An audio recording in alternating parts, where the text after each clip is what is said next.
Father's Day. That was me. Happy Father's Day. Happy Father's Day. Keep that on mind. Happy Father's Day to you. Today is a day when we celebrate the dads in our lives. And it's a national holiday, like what we learned a while ago in our game. It didn't start out as a national holiday. In fact, the entire process took over 100 years for it to become a national holiday.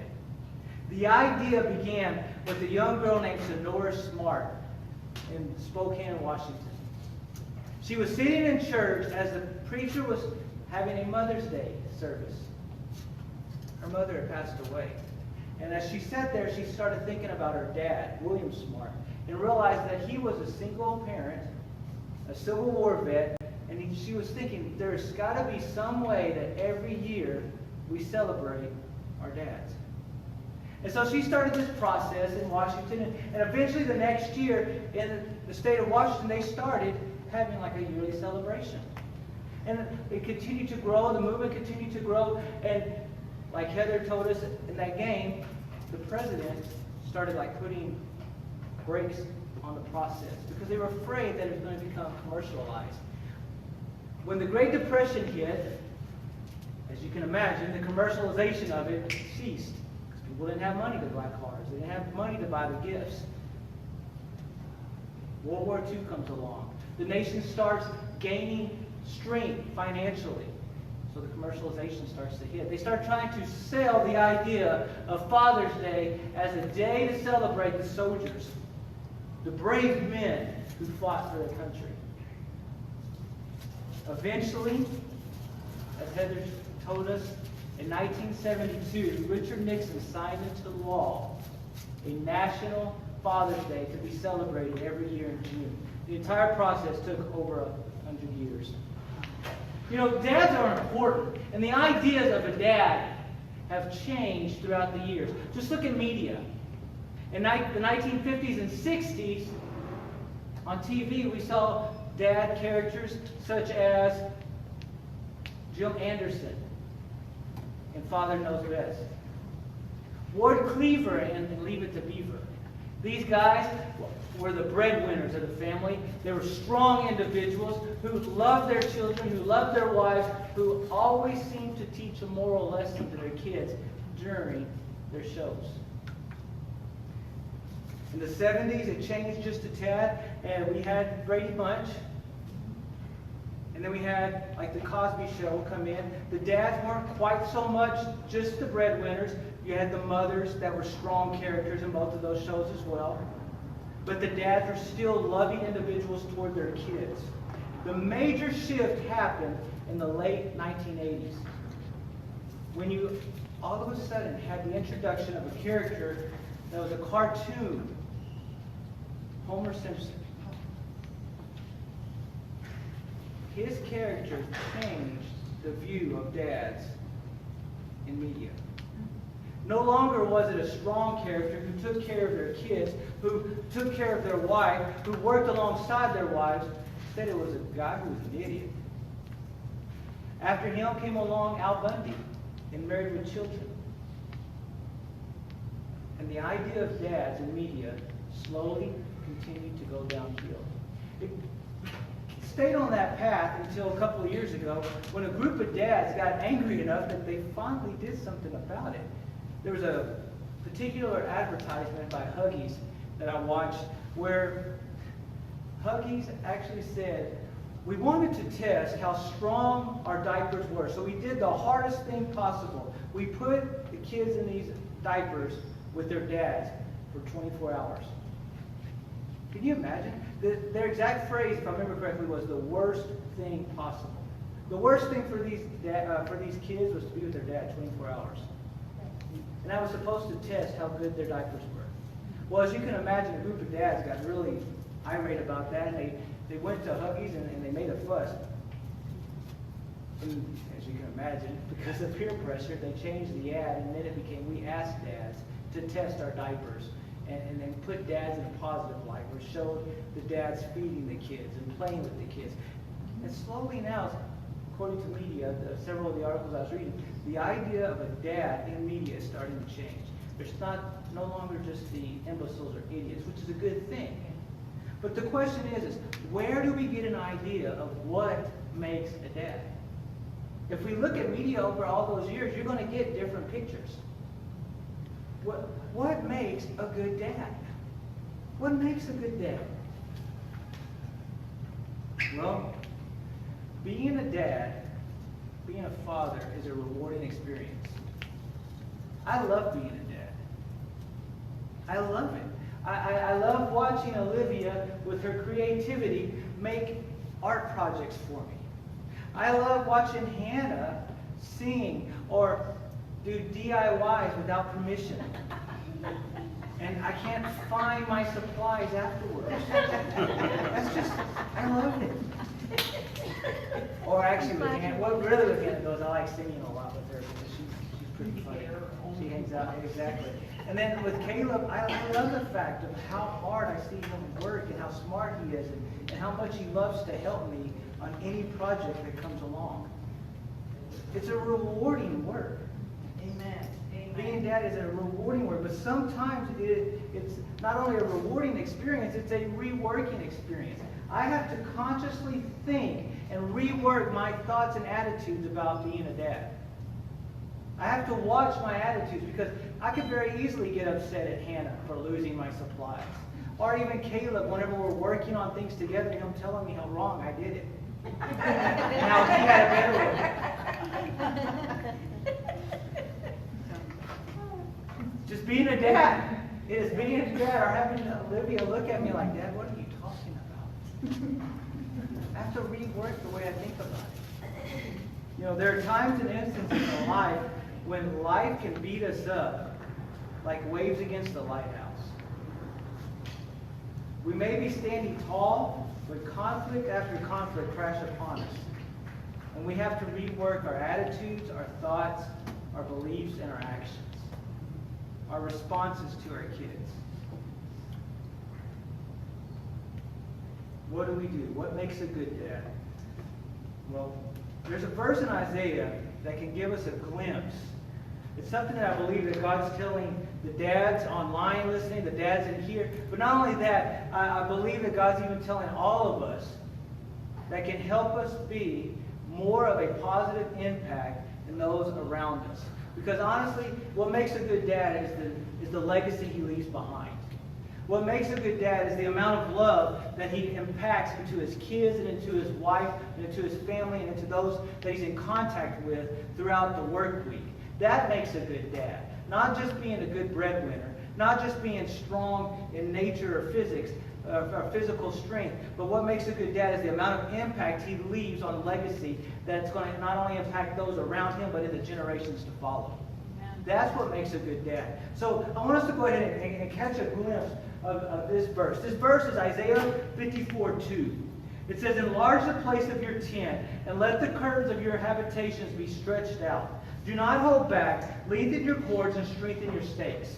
Now, before I get into this verse and what I think that God is prophetically telling us through this verse, I want you to understand that this verse is actually a prophetic declaration for the children of Zion. It was a verse that was talking about their future glory. And so that mindset, it addresses their future. But I want you to look at this verse and I want to apply it to our situation in life. Okay? First of all, what is a dad? What is God saying to dads today? First, D. Dare to dream. Dare to dream. Where do I get this from this verse? Enlarge the place of your tent and let the curtains of your habitations be stretched out. Do not hold back. Many times, like I was talking a while ago, there seems to be where life is consistently hitting us over and over and over. And what we want to do is, instead of continuing to keep our vision high, continuing to believe in a big God, we want to cower back. We want to say, no more with life. I'm tired of trying. Every time I try, I fail. Every time I step out in faith, life comes in and knocks the snot out of me. And that is not what God is saying to dads today. He is saying for all of us, and especially the dads, enlarge your tent. In other words, don't think small-mindedness. Let your vision, let your faith be stretched out. Do not be afraid. Joshua 1:9. Do not be afraid. Have I not commanded you? Be strong and courageous. Do not be afraid. Do not be discouraged. For the Lord your God will be with you wherever you go. Why can we enlarge the place of our tent? Because we serve a limitless God. If we look at our surroundings, we cower in fear, we shrink back, and God is saying, don't do that. Dare to dream. Expect the impossible. Not because you're all that in a bag of chips, not because you have physical strength, not because you are something super special, but you are a child of a God who is. Amen. Dare to dream. Let your hope arise. You are not stuck where you are. The same power that raised Jesus Christ from the dead dwells in you. Through His mighty power, you can work your way out of your problems. Yeah. Don't sit on your gut and go, this is the way it's always been, this is the way it's always going to be. No. Put your shoulder to the plow, make a plan, have your dreams high, work to the goals that God called you to. Amen. Dare to dream. So as you can tell, it's a little acrostic, D, so the next letter is going to be a A. That's right. A. Dad. You want to be a good dad? Accept the challenge. Accept the challenge. Where do I get that? The next part of that verse. Lengthen your cords and strengthen your stakes. Lengthen your cords and strengthen your stakes. What in the world does that mean? Well, not only are we supposed to dare to dream, not only are we supposed to get our vision high, we are supposed to be a place that is stable. We need to become stable individuals that bring stability into every area of our lives. Dads, let's be honest. Are those around us sometimes afraid of who we are because they don't know if we're going to blow up at the first drop of a hat? Are our wives constantly living in fear because they don't know if any of the bills are going to be met? Dads, we need to be stable individuals. We need to be stable in our marriage. Our wives should be able to trust us. Our wives should be able to trust us in our words and in our actions and in the fact that we love them no matter what. Our wives should not have to feel that their body has to be a particular way, or that they have to act a certain way, or that they have to do certain things in order to have love from us. We need to be stable in our marriages. Amen. We also need to be stable with our kids. Our kids should be able to be so comfortable in the fact that we love them. They should be able to make mistakes. All right, my kids, it's okay to make mistakes as long as you Learn from it. learn from it. It's okay to make a mistake. Dads and moms, are you stable enough that your kids can make mistakes without you blowing up? Their mistakes is not a reflection on you. You need to be stable enough in the love that God has for you that your kids can be who God's called them to be, and you not live vicariously through them. We need to be stable. How about work? Do we show up on time? Do we treat our co-workers with respect? Can they depend on us to do our job to the Lord, to the best of our abilities? Or do we just show up and slide under the radar for our 8 hours just to clock out so we can get out Friday nights? Don't shot me down if I'm preaching good. We need to be stable. We need to be stable in our church. How's our church attendance? Do we support our church with our tithes and offering? Are we servants? In our Wednesday night Bible study that we were having in soul keeping, John Ortberg asked this question. And it's a question that stepped on my toes, but at the same time helped refocus me to make sure that I was on the right path. And that question was, I have it up here on the screen, are you healing to be around? Are you healing to be around? Or when you walk away, do they need to go somewhere else for healing because of what you did to them? It's hard. It is hard to be a dad. It's hard to be a mom, just to bring it up. But it's hard. But you know what? There's an old movie. Well, I say old. I'm going to watch it. 1992, the movie A League of Their Own. I know it wasn't the best of movies, but the manager in there had a quote, and it's a really good quote. And this lady was going to quit. I wish I could remember her name. I should have really read into it. She was going to quit baseball. And he's like, I thought you were a ball player. She goes, it's just too hard. And the manager in there said, it's the hard that makes it great. If it wasn't hard, everybody would do it. It's the hard that makes it great. Accept the challenge. Accept the challenge to be the stable person in your relationships. Accept the challenge to be the stable person in your household. Accept the challenge to be that person on the job that everyone goes, you know what? These other individuals may not do it exactly right, but I can trust this person here because they're stable. Accept that challenge. Accept that challenge. Begin to lead with love and be a stable force of servanthood. Accept the challenge. And finally, the last D, you want to be a world-shaking dad? Don't go it alone. Don't go it alone. You need friends and connections to walk this life out. Even Jesus had his 12 apostles.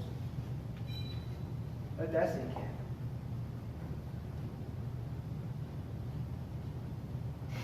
We need each other. Let me remember this game. Kerplunk. Anybody remember that game? No? Some people do, some people don't? Alright, for you that don't, this is the game right here. Okay, I'm in my teacher mode. Can you tell? I'm like walking over. Okay. What this is, it's a tower.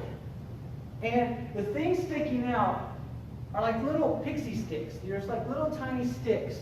And you put in all the sticks first in your tower, and then you take the marbles and you put on all the marbles over the sticks. Well, if all the sticks are in there, the marbles stay in place.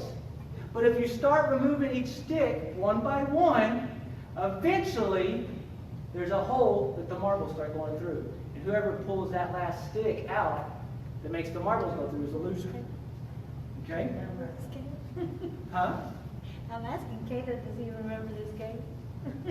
I don't remember. I don't either. The purpose is if all the sticks are there, the marbles can't get through.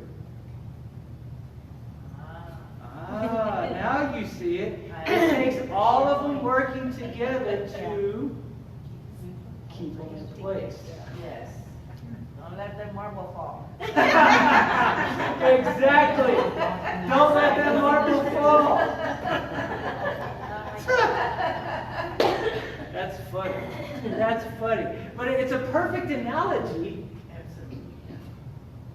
especially men, because men are very individual, usually. Men, you need other men in your lives. And if you want to keep all your marbles in place, if you don't want to lose your marbles, you need more men in your life.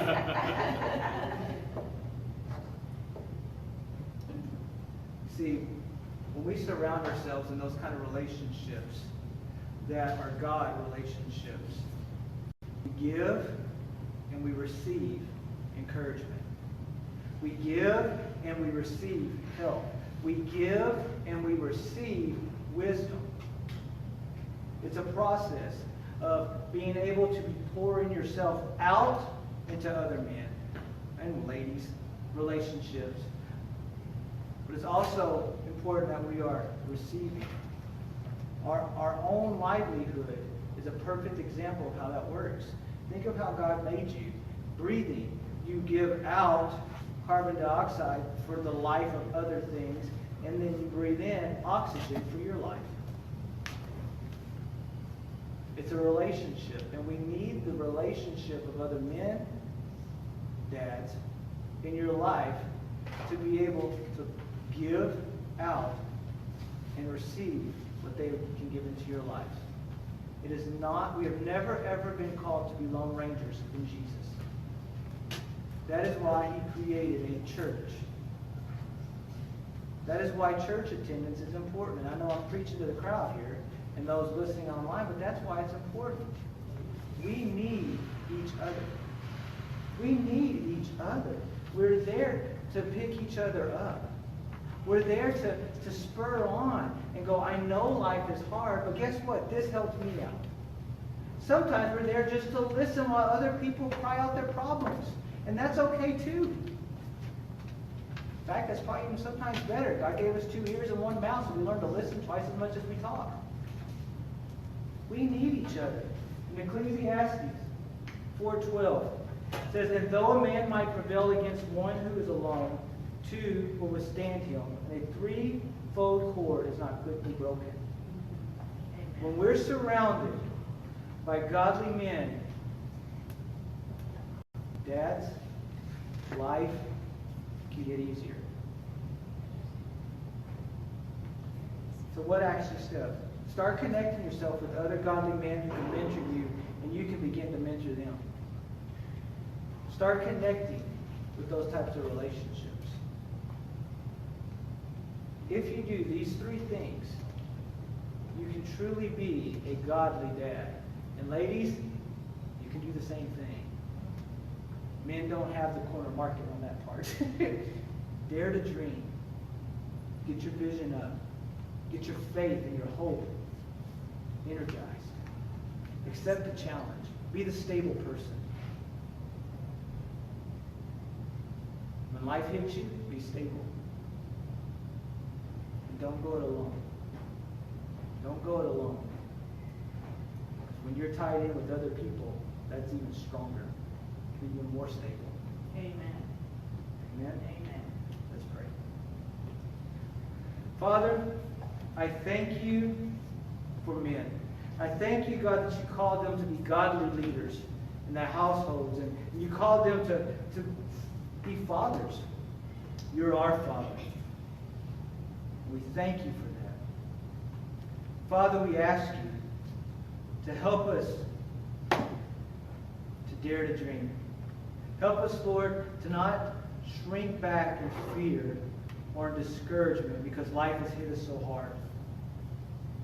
Lord, help us to accept the challenge. Help us to be the stable ones in our relationships and at our jobs and employment. Help us to be the one that other people can depend on because we're the servant. We're living a life of love. And Father, help us not to go it alone. Bring godly individuals into our lives. Not just so that we can receive help and encouragement and life from them, but that we can give it as well. You've called us, Lord, not to be on an island and not to be lone rangers for Jesus, but you've called us to be a body. There's not one of us that's more important than another. We ask you, Father, to help us to find our role. Help us to find the relationships you want us to pour ourselves into. In Jesus' mighty name, everybody said. Amen. Amen.